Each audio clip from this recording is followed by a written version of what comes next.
You didn't, okay. So, reimbursements po ang intindi nyo dito. Tama po. Well, hindi lang po intindi because, Your Honor, Madam Chair, may I just give some context, just for clarity for everyone. Yes, you may proceed. Yes. I'll give you an example po, a very concrete example. Pumunta po kami ng ating Vice Presidente noon when she was Secretary of Education sa isang burol. No?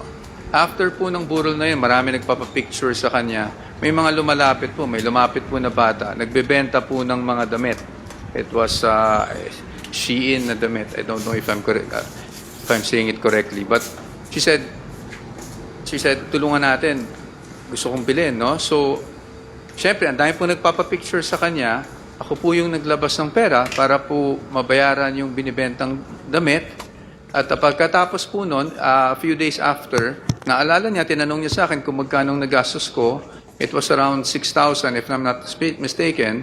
Binalik po niya sa akin yung 6,000. Ganun po yung nature ng... Okay. That's why I keep on saying reimbursement.